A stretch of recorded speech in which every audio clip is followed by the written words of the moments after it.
আল্লাহওয়ালারা করে গেছেন জীবন যাপন, সুন্নতের রঙে রঙিন ছিল তাদের কর্মজীবন।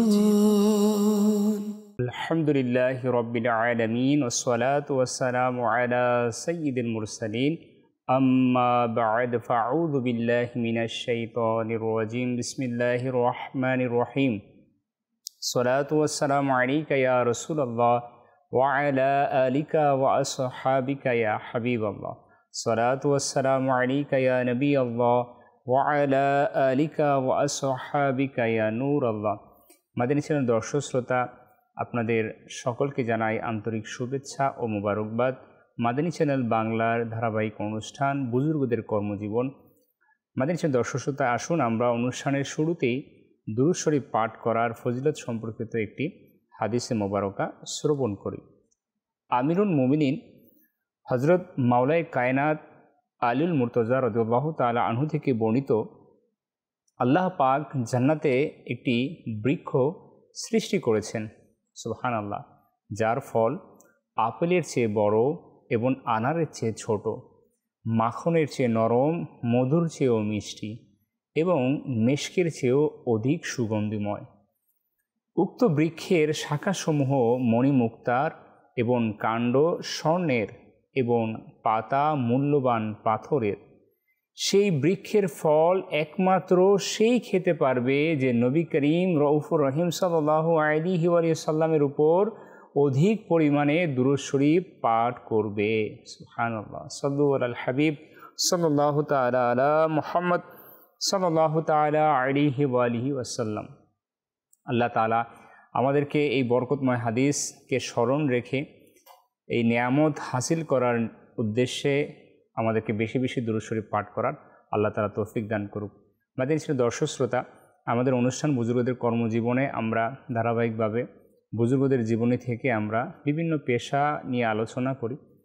আজও আমরা একটি পেশা নিয়ে ইনশাআল্লাহ আপনাদের সামনে আলোচনা করার চেষ্টা করব। আজকের পেশা হচ্ছে গোশত বিক্রেতা, যাকে আমরা সচরাচর আমাদের সমাজের মধ্যে কসাই বলে অভিহিত করি, কসাই বলে আমরা তাদেরকে চিনে থাকি। এই পেশাটাও একটা সম্মানিত পেশা এবং এই পেশার মধ্যেও আমাদের বুজুর্গানে দিন তারা নিযুক্ত ছিলেন।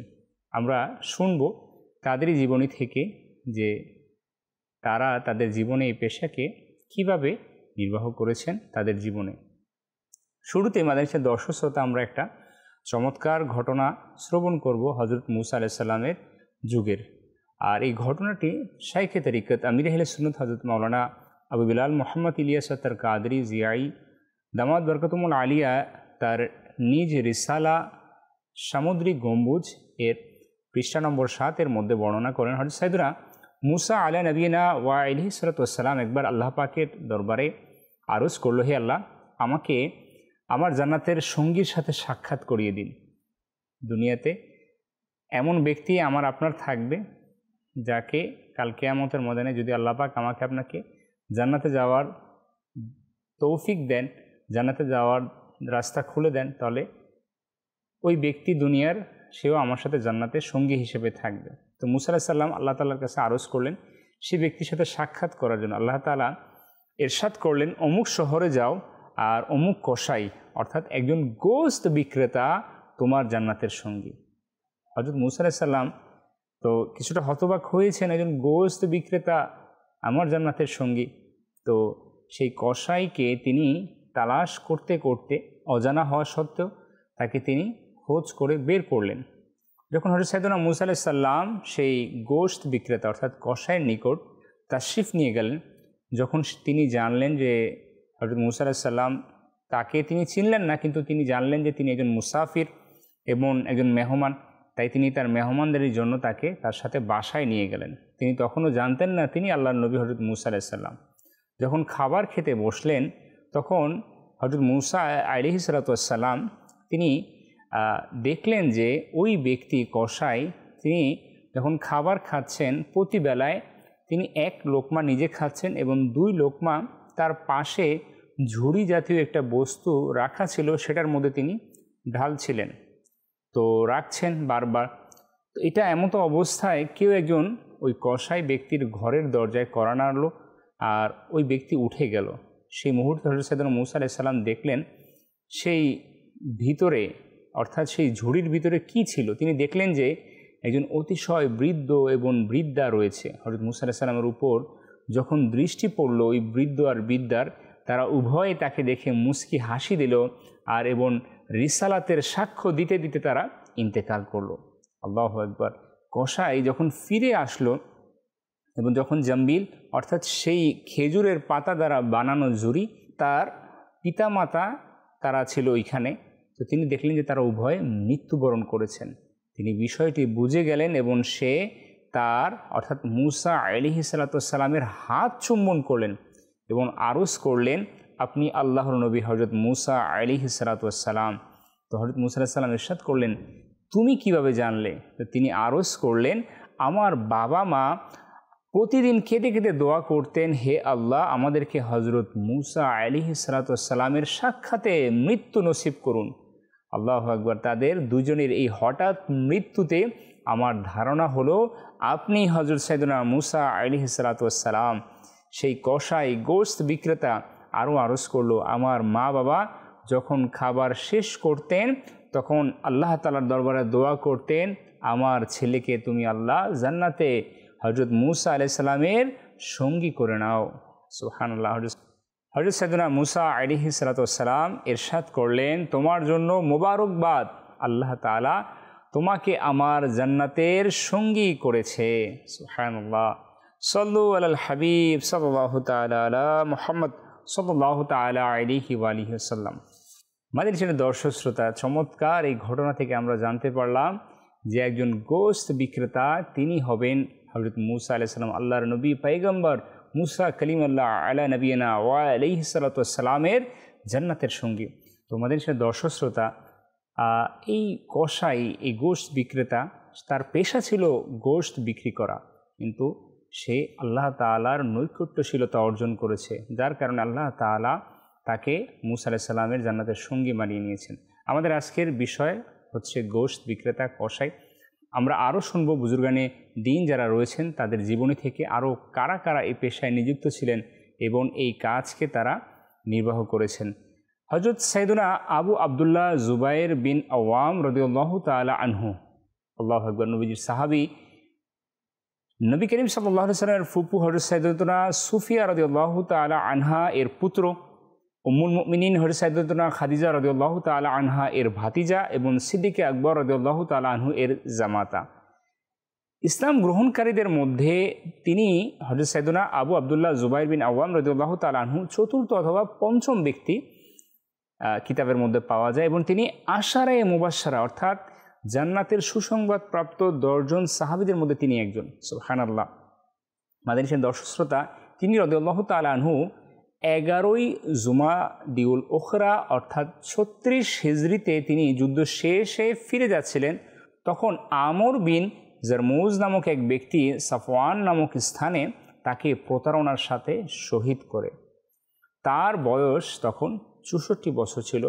মাজার শরীফ হচ্ছে ওনার মদিনাতুল জুবাইর অর্থাৎ বসরা প্রদেশ, ইরাকে অবস্থিত। মাদানী দর্শক শ্রোতা, এটা ছিল হযরত সাইয়েদাতুনা আবু আবদুল্লাহ জুবাইর বিন আওয়াম রাদিয়াল্লাহু তাআলা আনহুর কিছুটা পরিচিতি। তো তিনি রাদিয়াল্লাহু তাআলা আনহু তো আশারে মুবাশশারা, আর প্রত্যেকটা সাহাবী ইনারা আমাদের জন্য পথ প্রদর্শক। তো তিনি রাদিয়াল্লাহু তাআলা আনহুর জীবিকা কী ছিল আমরা আসুন জেনে নিই। তিনি একজন জাজ্জার ছিলেন অর্থাৎ গোশত বিক্রেতা ছিলেন। তিনি গোশত বিক্রির কাজ করতেন। আজকের আমাদের বিষয় গোশত বিক্রি পেশা। হযরত ওমরে ফারুক আজম রাদিয়াল্লাহু তাআলা আনহু এর আমলে মদিনায় মুনাওয়ারার বাজার বাকিতে মাত্র একটি কসাইখানা ছিল যেখানে মানুষজন গোশত ক্রয় করত।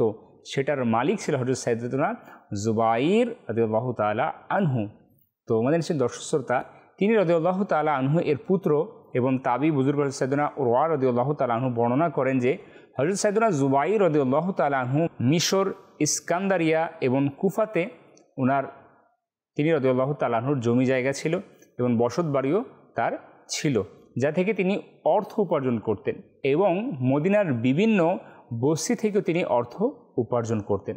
তার পুত্র হযরত সাইয়েদনা আব্দুল্লাহ বিন জুবাইর রাদিয়াল্লাহু তাআলা আনহু ইরশাদ করেন, হযরত সাইয়েদনা জুবাইর রাদিয়াল্লাহু তাআলা আনহু উত্তরাধিকার সূত্রে অনেক জায়গা জমি রেখে তিনি গিয়েছিলেন, যার মধ্যে একটি গাবা নামক জায়গায় মদিনায় 11টি বাড়ি, বসত বাড়ি 2টি বাড়ি এবং কুফা ও মিশরে একটি করে বাড়ি রেখে গিয়েছিলেন। অর্থাৎ তিনি রাদিয়াল্লাহু তাআলা আনহু ইনার পৈতৃকভাবে উত্তরাধিকারী সূত্রে উনি অসংখ্য জমি জমার মালিক ছিলেন। তারপরও তিনি রাদিয়াল্লাহু তাআলা আনহু হালাল পেশাকে নির্বাচন করে নিয়েছিলেন এবং গোশত বিক্রির মতো পেশা তিনি পরিচালনা করতেন। তো তিনি ব্যবসায়ের উন্নতির একটি রহস্য তিনি কিছুটা এইভাবে ব্যক্ত করেন যে তিনি রাদিয়াল্লাহু তাআলা আনহু একজন ব্যবসায়ী ছিলেন, সফল ব্যবসায়ী ছিলেন। তো একবার তাকে ব্যবসার সফলতা রহস্য সম্পর্কে প্রশ্ন করায় তিনি রাদিয়াল্লাহু তাআলা আনহু ইরশাদ করেন, আমি ত্রুটিযুক্ত জিনিস কখনো ক্রয় করি না এবং কম মুনাফা কখনো অপছন্দ করিনি, আর মূলত আল্লাহ যাকে ইচ্ছা বরকত দান করেন। সুবহানাল্লাহ।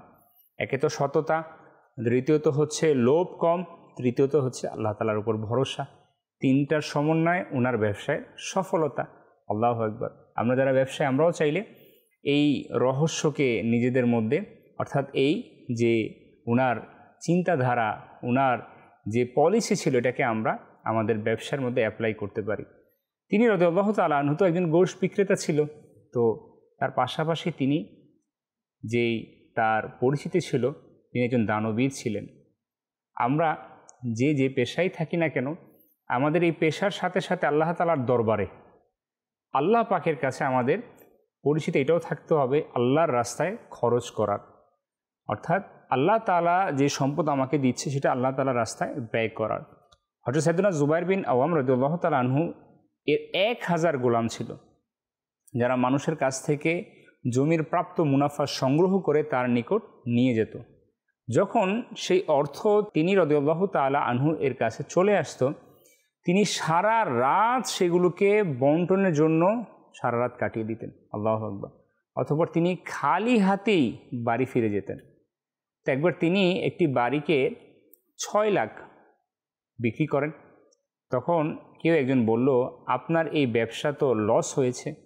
তো তিনি বললেন, মোটেও না, আল্লাহর শপথ, তোমার অবশ্যই বুঝে আসবে যে আমি ব্যবসার কোনো ক্ষতির সম্মুখীন হইনি, কেননা আমি এই সম্পদ আল্লাহর রাস্তায় দান করেছি। সুবহানাল্লাহ। আমরা অনেক সময় চিন্তিত হয়ে যাই না? আর ওনারা লস এই নিয়তে করতেন যে এটা আমি আল্লাহ তাআলার রাস্তায় সদকা করে দিয়েছি, মানুষের কল্যাণে তারা চিন্তা করত। আর আমরা তো আমাদের চিন্তা ভাবনা যেভাবে হোক, যে পন্থায় হোক, আমরা আমাদের মুনাফা অর্জন করব, যার কারণে আমরা মুনাফা তো অর্জন করি কিন্তু তার মধ্যে বরকত পাই না। মাদানী ছিলেন দর্শক শ্রোতা, তিনি রাদিয়াল্লাহু তাআলা আনহুর ব্যাপারে বিশ্বস্ততার যে বিষয়টি এসেছে, যে তিনি অনেক সৎ এবং বিশ্বস্ত ছিলেন, এবং এই জন্যই মহান সম্মানিত 7 জন সাহাবী, যাদের মধ্যে হযরত সাইয়েদনা ওসমান গনি, হযরত সাইয়েদনা মিকদাদ, হযরত সাইয়েদনা আব্দুর রহমান বিন আউফ, হযরত সাইয়েদনা আব্দুল্লাহ বিন মাসউদ রাদিয়াল্লাহু তাআলা আনহুম আজমাইন এর অন্তর্ভুক্ত রয়েছে। তারা নিজেদের পর তাদের সন্তানদের জন্য হযরত সাইয়েদনা জুবাইর বিন আওয়াম রাদিয়াল্লাহু তাআলা আনহুকে ওসিয়ত করে গিয়েছেন। সুতরাং তিনি তাদের সন্তানদের জন্য নিজ সম্পদ থেকে খরচ করতেন আর তাদের সম্পদ সুরক্ষিত রাখতেন। আল্লাহ তাআলা জুবাইর বিন আওয়াম রাদিয়াল্লাহু তাআলা আনহুর আদর্শ অনুসরণ করার আমাদেরকে তৌফিক দান করুন। মাদানী ছিলেন দর্শক শ্রোতা, এটা ছিল একজন সাহাবী রাসূল রাদিয়াল্লাহু তাআলা আনহুর জীবনে থেকে কিছুটা আলোকপাত। আজ আমাদের বিষয় হচ্ছে গোশত বিক্রেতা, অর্থাৎ কসাই। তো তিনি রাদিয়াল্লাহু তাআলা আনহু এর সাহাবী হওয়া সত্ত্বেও তিনি এই পেশাকে তিনি নিয়েছেন এবং এই পেশাকে তিনি এমনভাবে নির্বাহ করেছেন যেটা আমাদের জন্য শিক্ষা ছিল। তিনি আমাদেরকে শিক্ষা দিয়েছেন এই পেশায় কাজ করতে গিয়ে সততা, বিশ্বস্ততা, এইভাবে করে যাতে করে মানুষের মাঝে তার জায়গা করে নেওয়া। আজ আমাদের সমাজে যারা কসাই যারা রয়েছেন এই পেশার মধ্যে, তা আমাদের জন্য কিন্তু সাহাবী রাসূল থেকে অনেক কিছু শিক্ষণীয় রয়েছে। আপনি হয়তো ভাবছেন এই পেশা কেমন একটা পেশা না? আমরা অনেক সময় দেখি যে এই পেশায় যারা আছে তারা একটু অন্যরকম, হ্যাঁ, তাদের চলাফেরা। তো এখন আমরা এই পেশার ইতিহাস যদি দেখি, তাহলে এই পেশার ইতিহাস হচ্ছে সাহাবী রাসূল, অর্থাৎ সাহাবায়ে কেরামের সুন্নতও রয়েছে এই পেশা। তো আমাকে তাহলে এই পেশাকে নিজেকে অন্তরের সাথে, অন্তর থেকে এই পেশাকে ভালোবেসে এই পেশাকে আসলে আপনার পরিচালনা করা উচিত, এবং এই পেশার মাধ্যমে আমি মানব কল্যাণও যাতে করতে পারি এবং এই পেশা থেকে উপার্জন করে যাতে আমি আল্লাহর রাস্তায় খরচ করতে পারি, সেই মন মানসিকতা আমাদের তৈরি করা উচিত। আসলে আমরা শ্রবণ করি মাদানী দর্শক শ্রোতা হাদিস শরীফ থেকে গোশত বিক্রেতার একজন গোলামের আলোচনা। যেহেতু হাদিস শরীফে আলোচনা রয়েছে, আমরাও শুনি। হযরত আবু মাসউদ আনসারী রাদিয়াল্লাহু তাআলা আনহু থেকে বর্ণিত, তিনি বলেন, একজন আনসারী ব্যক্তি ছিল যার আবু শোয়েব নামে একজন গোশত বিক্রেতা একজন গোলাম ছিল। তার গোলাম, তিনি গোশত বিক্রি করতেন। সে তার গোলামকে বলল, আমাদের 5 জনের জন্য তুমি খাবার তৈরি করো, কেননা আমি পঞ্চম ব্যক্তি হিসাবে নবী করিম সাল্লাল্লাহু আলাইহি সাল্লামকে দাওয়াত দিতে ইচ্ছা পোষণ করছি। সুবহানাল্লাহ। তখন সে খাবার তৈরি করলো। লোকটি নবী করিম সাল্লাল্লাহু আলাইহি সাল্লামের নিকটে এসে দাওয়াত দিল। জনিক এক ব্যক্তি তাদের অনুসরণ করলো। নবী করিম সাল্লাল্লাহু আলাইহি সাল্লাম তাকে বললেন, হে আবু শুআইব, জনিক এক ব্যক্তি আমাদের পিছু পিছু এসেছে, তুমি চাইলে তাকে অনুমতি দিতে পারো, আর যদি ইচ্ছা করো সে চলে যাবে। সে আরজ করল, না, বরং আমি তাকে অনুমতি দিচ্ছি। এই হাদিস শরীফটি মুসলিম শরীফ ও বুখারী শরীফের মধ্যে এসেছে। আমাদের সে দর্শক শ্রোতা, এই হাদিস শরীফের ব্যাখ্যায় আমাদের জন্য অসংখ্য শিক্ষণীয় বিষয় রয়েছে। আসলে আমরা শ্রবণ করি এবং এগুলো আমরা আমাদের অন্তরে গেঁথে নেই। এখানে হাদিস শরীফের মধ্যে 5 জন এর বিষয় এসেছে। তো 4 জন বলা হয়েছে খোলাফায়ে রাশিদিন ছিল সম্ভবত, এবং 5ম জন হুজুর সাল্লাল্লাহু আলাইহি সাল্লাম নিজে। বিভিন্ন বর্ণনা থেকে এটাও জানা যায় সে ব্যক্তি হুজুর সাল্লাল্লাহু আলাইহি সাল্লামের নুরানি অবয়বে ক্ষুধার আভাস অনুভব করে এবং পরে তার গোলামকে খাবার প্রস্তুত করতে বলে। অর্থাৎ তিনি রাদিয়াল্লাহু তাআলা আনহু আল্লাহ রাসূলকে ক্ষুধা অবস্থায় তিনি অনুভব করেন, তখন আল্লাহ রাসূলকে তিনি দাওয়াত প্রদান করেন। প্রমাণিত হলো যে গোশত বিক্রি বা গোশতের ব্যবসা সুন্নতে সাহাবা, যেহেতু সেখানে একজন সাহাবী উপস্থিত ছিলেন এবং তিনি পেশায় গোশত বিক্রেতা ছিলেন। মিরকাতের মধ্যে এসেছে, তো ঈমান এর ব্যাখ্যা অভাবের কারণে নয়, বরং আবু শুআইব যথেষ্ট খাবার প্রস্তুত করেছিলেন। অর্থ হলো তিনি কষ্ট করে খাবার তৈরি করেছিলেন যা খুব সুস্বাদু ছিল। এটাও জেনে রাখা প্রয়োজন যে হুজুর সাল্লাল্লাহু আলাইহি সাল্লাম সুস্বাদু খাবারও খেতেন, মুরগির মাংসও খেতেন, তবে তিনি একই সঙ্গে একাধিক খাবার খেতেন না। এজন্য ফকিহগণ বলেছেন যে একই সাথে একাধিক খাবার খাওয়া বেদাআত। অতএব স্বামী এবং অন্যান্য কিতাবের মধ্যেও রয়েছে। জানা গেল মেহমানদের জন্য কষ্ট করে খাবার প্রস্তুত করা এটা সুন্নত। হযরত ইব্রাহিম খলিলুল্লাহ আলা নবিনা আলাইহিস সালাতু ওয়াস সালাম অতিথিদের জন্য তিনি শেরমাল পরোঠা নামক এক ধরনের খাবার প্রস্তুত করতেন। সুবহানাল্লাহ। তো এই হাদিসের ব্যাখ্যায় এটাও এসেছে সম্ভবত ষষ্ঠ ব্যক্তিটি রাস্তা থেকে তাদের অনুসরণ করেছিল এবং তাকে ইরশাদ করেছেন, যদি তোমার জন্য অনুমতি হয় সেক্ষেত্রে আমাদের সাথে খাবার খাবে, অন্যথায় ফিরে আসবে এবং মন খারাপ করবে না। আল্লাহু আকবার, সুবহানাল্লাহ। মাত্র তো একজন ব্যক্তির জন্য অনুমতি গ্রহণ করেছেন, হযরত জাবির রাদিয়াল্লাহু তাআলা, হযরত তালহা রাদিয়াল্লাহু তাআলা আনহু। এই দুজনের ঘরে 5 জনের দাওয়াতে কয়েকশো মানুষ নিয়ে গিয়েছিলেন।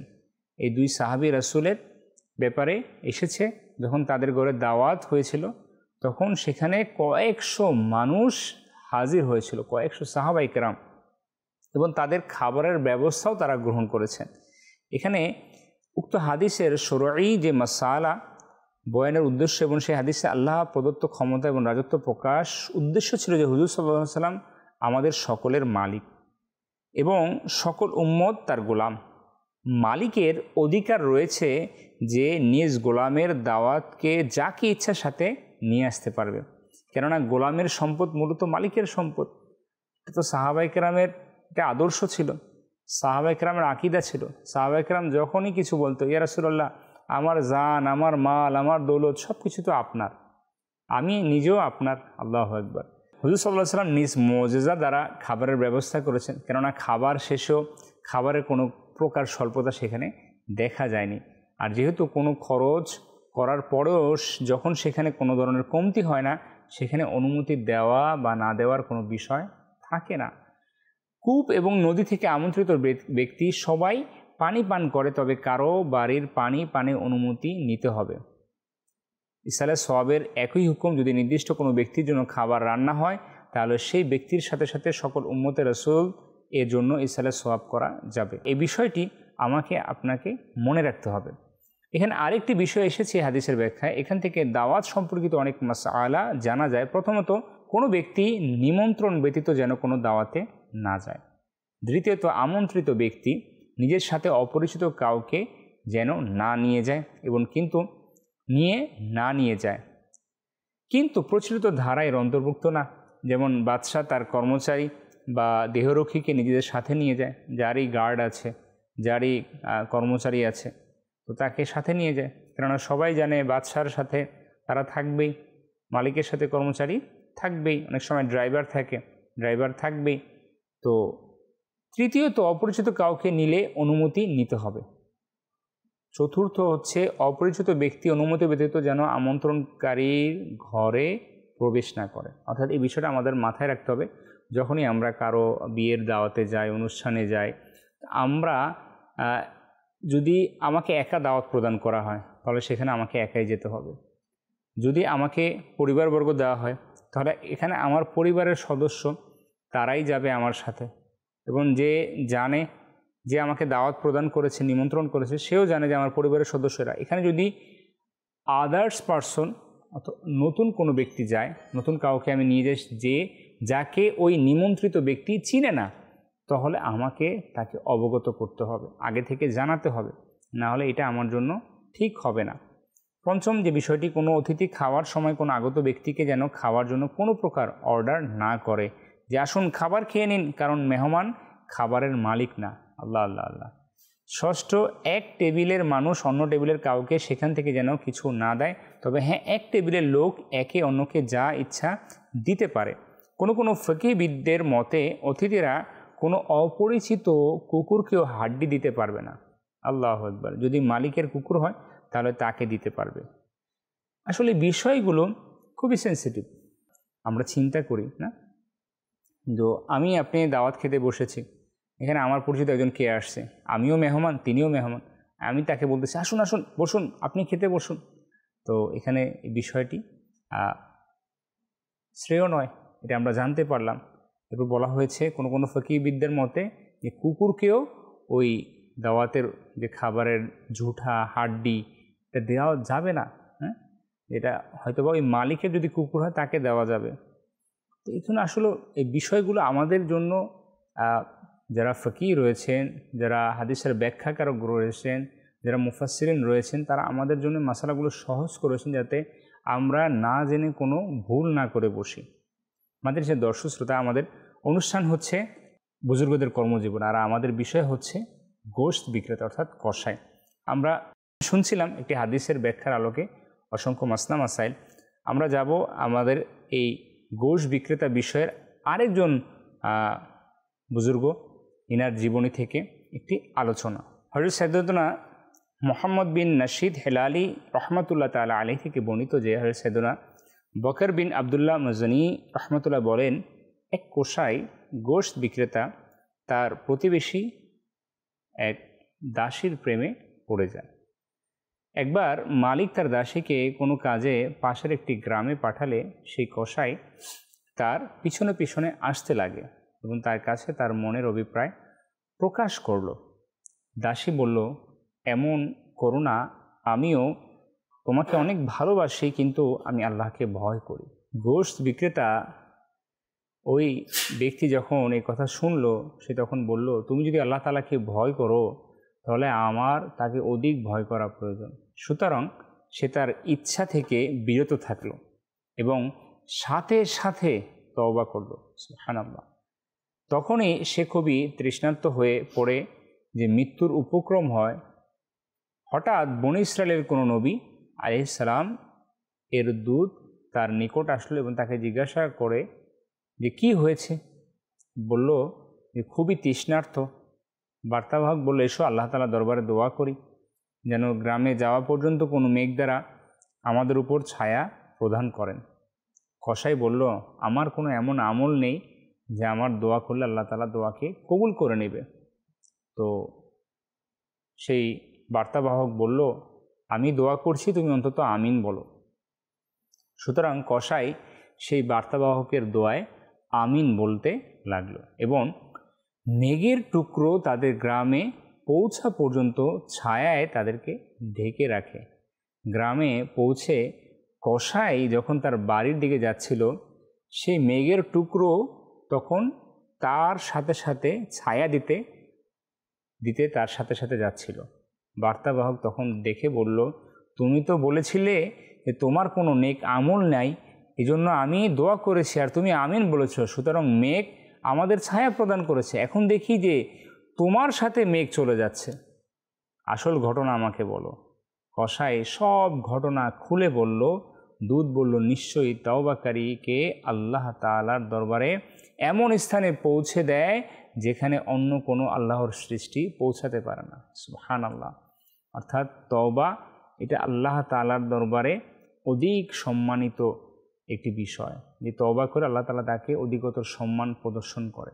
আমাদের যে দর্শক শ্রোতা, তো আমাদের সমাজের মধ্যে অনেক সময় দেখা যায় যে যারা গোশত বিক্রেতা হয় তাদের, সবার জন্য নয়, আমি যারা রয়েছে তাদের দিকে ইঙ্গিত করে বলছি, যে একটু রূঢ় আচরণ হয়, কঠিন আচরণ হয়, চেহারার মধ্যে একটা ভাব থাকে, হ্যাঁ, যে তিনি গোশত কসাই, নামটাও কেমন একটা ভয় ভয় ধারণ করে, এমনটা না। হ্যাঁ, তিনি গোশত বিক্রেতা, এটা তো হালাল পেশা।